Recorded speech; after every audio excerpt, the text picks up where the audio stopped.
Karon mga moms, na po inabot sa atong parcel. So mag-unbox na po ta. So muni ang niabot sa ato ang parcel. Duha ra ba ang niabot nga parcel kato isa?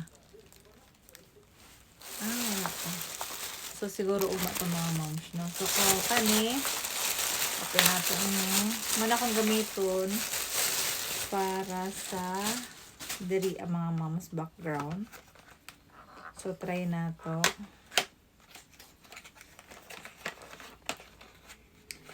So, na siya USB lead ba nga, moms, no? Mura yung charger, cord niya. Na siya free. Tapos, oops. Ano yun? Wait lang, mga moms. So, kanina ito siya, mga moms, katong dinginti. Pwede niyo mo siyang ibutang diri, para mapilit kung asaan niyo mo siya ibutang. For example, sa likod. Diba? Cute siya, mga moms. Na siya pakusog.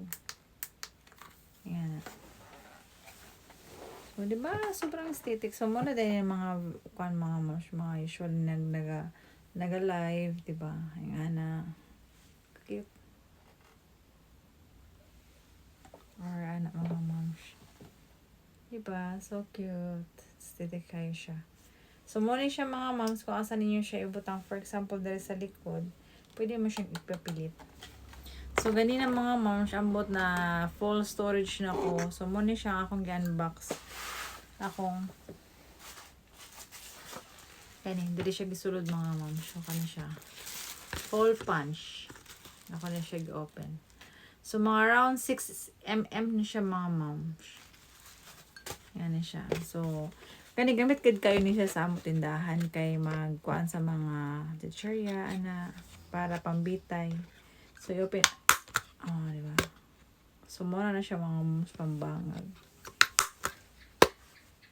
Oh, di ba? So, gamit kayo ni mga moms sa tindahan. So, mo lang ta ako ang na open nga parcel mga moms. Dami parcel ikad ugma siguro isa na po para sa mga butangan sa mga school supply.